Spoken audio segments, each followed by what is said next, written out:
네, 시장을 섭렵한 이 네로라 하는 베테랑에게 한 수 배워보는 신의 한 수 시간입니다. 자, 오늘은 황금알TV 김성남 대표와 함께하겠습니다. 안녕하세요. 네, 안녕하세요. 네, 대표님, 오늘 시장 참 어렵습니다. 양대 지수가 1%가 넘는 하락을 이어가고 있는데 오늘 한 템포 쉬어가는 날일지 아니면 당분간은 이 조정이 나올지 어떻게 바라보세요?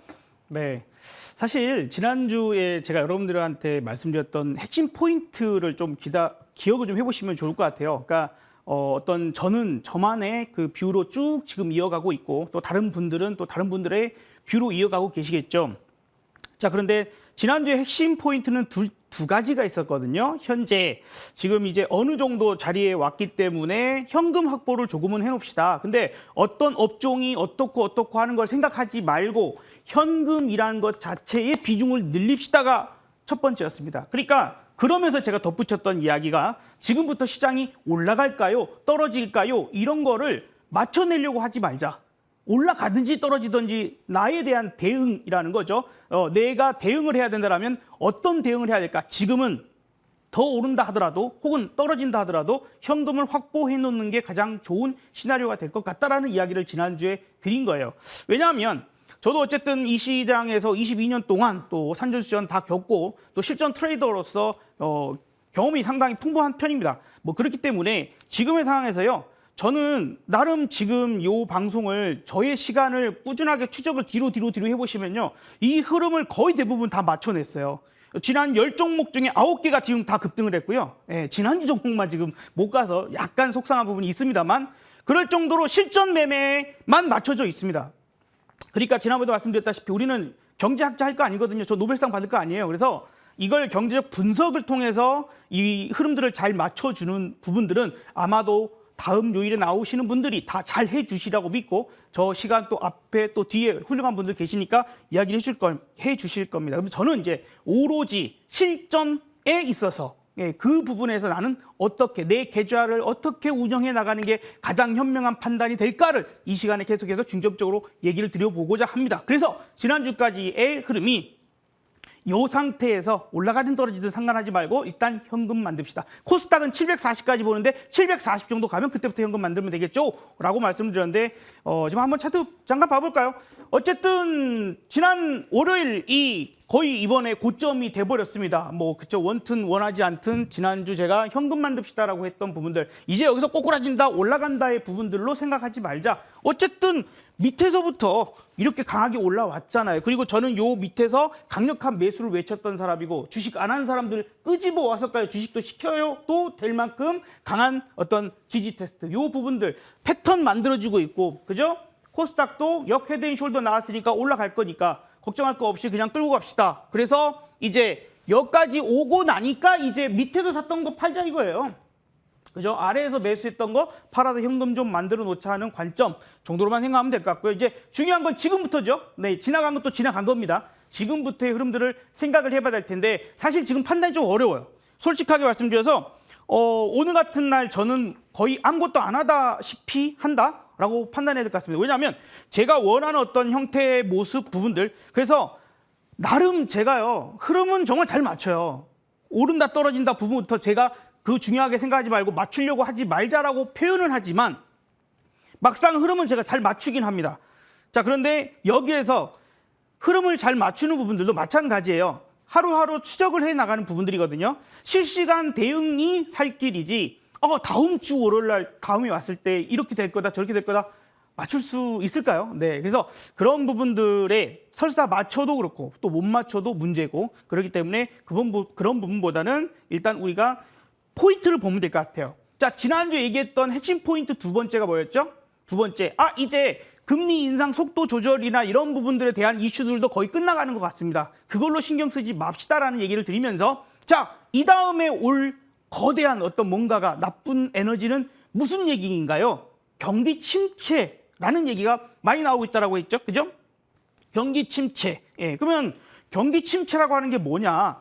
바로 소비가 죽는다는 거잖아요. 그렇죠? 소비가 죽는다. 그래서 고용이 꺾이고 사람의 소득이 줄어들면 당연히 씀씀이도 줄어들게 되고 그런 부분들이 물가를 잡아낼 것이고 그러면 또 금리 인상 속도가 이런 부분들이 있긴 한데 다만 지금까지 끄집어 올려놓은 금리 혹은 앞으로 좀 더 올라갈 금리 상황들이나 지금 고용이 많이 흔들리고 있죠. 특히 미국에서도 빅테크 기업을 비롯해서 대규모 해고가 일어나고 있는 상황이고요. 우리나라에서도 아마 취업이 다시 한번 어렵다는 얘기가 상당히 많이 나오고 있습니다. 그렇죠?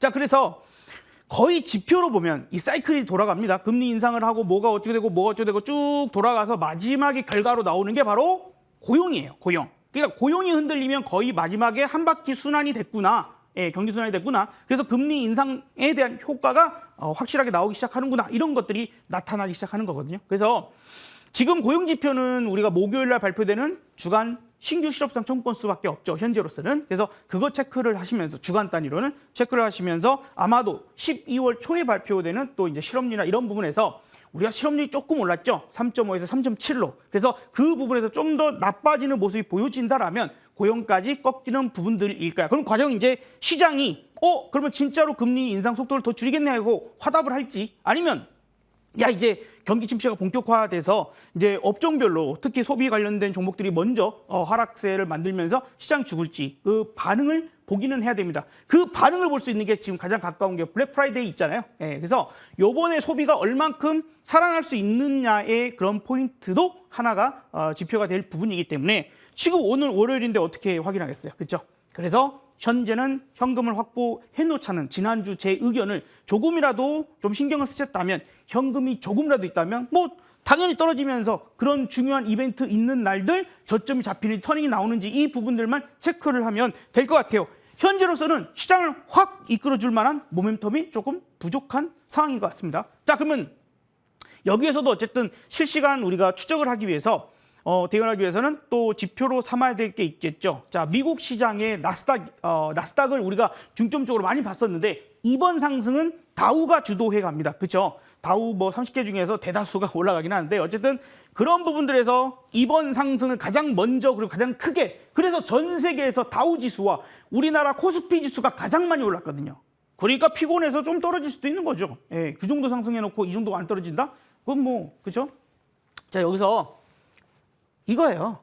뭐 다시 이제 금요일입니다만 이제 오늘 밤 내일 이번 주간에 또다시 다우가 고점을 갱신해 나간다면 그래도 우리가 너무 걱정할 필요까지 없지 않을까? 예, 그죠? 우리보다 좀 더 앞서서 움직이고 있는 것 같습니다. 그래서 다우 지수의 움직임들 살펴보면서 크게 꺾이지 않는다면 즉 이제는 올라가고 있는 20일 이동평균선 주황색이죠? 20일 이동평균선 자체가 깨지지 않는 그런 형태가 나온다면 너무 염려하고 있지는 말자. 다만 지금 주식을 그렇다고 해서 막 사는 것도 아직은 시기상조인 듯 합니다. 그래서 저는 오늘 그냥 아무것도 하지 마가 어떻게 보면 오늘의 포인트일 수 있습니다. 자, 그런데 이번 주간이잖아요. 어쨌든 저는 주간 단위로 일주일에 한 번씩 여러분들한테 인사를 드리고 있다 보니까 그런 포인트에서 자 말씀을 드립니다. 자, 우리 소비, 그죠? 블랙 프라이데이 소비적인 부분들에서 와 이번에 왕창 소비가 살아났어요 라는 게 만약에 없다면 어떻게 하자 그랬죠? 지난주에 민간 소비가 아니라 정부 소비, 정부에서 지출하는 이 부분들을 좀 더 눈여겨보자 라는 포인트예요. 그죠? 자, 그래서 우리가 이번에 네옴시티 관련돼서도 상당히 좀 많이 이야기들이 나왔는데 네옴시티 마찬가지로 정부 지출이죠. 우리나라 말고 사우디, 그죠? 사우디 정부 지출. 그 다음에 방산 어때요? 방산 정부 지출이잖아요. 뭐 최근에 우리 폴란드가 아주 그죠? 베스트 프렌드 재고 있는데 그래서 제가 지지난주 여러분들께 추천했던 종목이 바로 현대로템이었죠. 그러면서 지난주에 짚어드렸죠.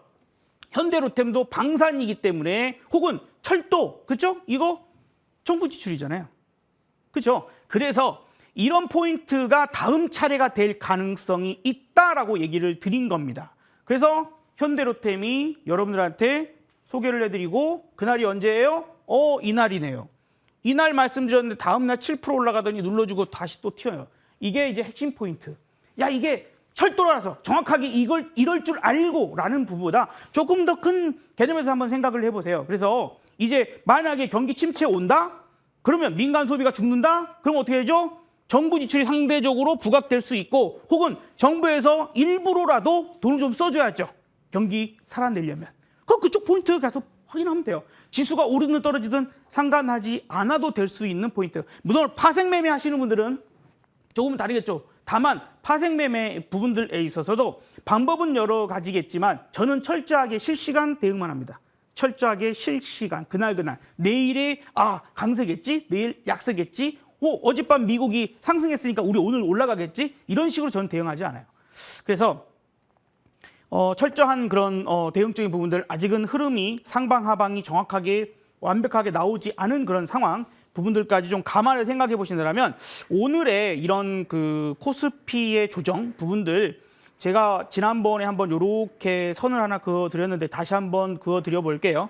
저 꼭대기에서부터 내려오는 하락 추세입니다. 이 하락 추세가 깨지지 않는다면 우리 너무 걱정하지 말자. 그죠? 저 꼭대기에서부터 쭉 내려와서 걸리적거리는 부분들을 이번에 뚫어냈거든요. 이번에. 그러니까 이거 뭐예요? 저항대를 뚫어내면 지지받으면 되잖아요. 그죠? 지지받으면 됩니다. 좀 확대해서 볼게요. 지지받으면 됩니다. 그러면 너무 염려할 필요 없어요. 그래서 우리가 지지포인트 자리에서 지지되면 주식 사면 됩니다. 그죠? 요 정도 내려와서 여기서 지지된다면 주식 사면 되겠죠. 지금으로서 보면 120 이동평균선이거나 아니면 올라오고 있는 20일 이동평균선 정도로 여러분들은 생각하시면 좀 쉬울 것 같아요. 그래서 그 포인트에서 소비가 안 죽는다 그러면 다시 기존의 주도도 보면 될 테고요. 소비가 어머나 죽었네요. 그러면 정부 지출 관련된 그런 쪽의 포인트를 우리가 접근하면 되지 않을까라는 얘기로 일단 시황에 대한 이야기 마무리합니다. 예, 지난주에 뭐 현금 확보해라 뭐 이런 말씀 감사합니다. 이런 챗도 유튜브에 올라오고요. 시장 거시적으로 이야기해 주시는 우리 대표님 감사합니다. 뭐 이런 참 감사의 말들이 이어지고 있습니다. 그만큼 시장 좀 정확하게 보고 계신 것 같은데 우리 대표님 지난주에는 현대로템 말씀 주셨고요. 그럼 이번에는 어떤 종목에 좀 주목을 하세요? 그래서 이번 부분들에서 오늘이라는 느낌보다는요. 이번 주간 부분들과 그다음에 소비적인 부분들, 그다음에 정부 지출이 살아날지 이거를 아직은 우리가 확인할 길이 아직은 없어요. 그래서 그것과 조금은 또 별도에 있는 부분들, 그래도 가장 성장성이 확보되어 있는 시장이면서 시장의 약세에도 강세를 나타냈던 업종, 그래서 그의 부분들이 바로 2차 전지인데 또 오늘까지 어쨌든 쉬죠. LG 엔솔이든 뭐 또 삼성 SDI든 SK 이노베이션 등등등이 쉽니다. 그러니까 쉬어갈 때 이제 우리가 싸게 한번 접근 포인트를 보면 좋겠고요. 그래서 오늘 말씀드릴 종목은 이제 아주 대형주는 아니고 솔루스 첨단 소재예요. 이 솔루스 첨단 소재는 지난번 제가 여러분들께 한번 추천드려서 급등이 나왔죠. 11월 11일까지 해서 급등이 나왔던 종목이고 다시 눌러주네요. 근데 그 눌러주는 자리 부분 포인트가 뭐 차트를 한번 봐보시면 지금 60선, 20선 지지 테스트를 하고 있는 그런 구간입니다. 만약에 시장이 좀 더 흔들려 그러면 어쨌든 우리가 싸게 사볼 수 있는 그런 포인트를 보고 대응하자라는 포인트이고, 내용적인 부분은 지난번에 한번 말씀을 좀 많이 드렸어요. 유럽에서 그 EV 관련된 전방 수요가 좀 부진했던 부분 때문에 그동안은 안 좋았지만 이제 캐파가 다시 커진다. 폴란드, 헝가리 쪽에서 상당히 커진다. 캐나다 시장도 커진다. 뭐 이런 얘기들도 많이 드렸었습니다. 그래서 내용적인 부분들은 지난번 이야기를 좀 참고하시고 우리 기술적인 부분들에서 포인트만 짚고 넘어가면 될 것 같아요. 그래서 지난번에 여기서 한번 말씀드리고 급등했어요. 그래서 잘 갔습니다. 그래서 센 종목이 셀 거다. 센 종목이 좀 눌러오면 그 포인트에도 보면 되겠죠. 지금 여기 구간 자리 같으면 얼마예요? 36,000원 정도 되잖아요. 그러니까 지금 이제 위에서부터 내려올 때 조금씩 분할 매수하면 좋을 것 같아요. 하루에 한 번에 빡 이제 접근하기보다는 분할적으로 좀 깔아놓고 밑으로 쭉 깔아놓고 한 번 시장이 충격 주면은 요것도 살짝 깨질 가능성이 있을 거 아닙니까? 그죠?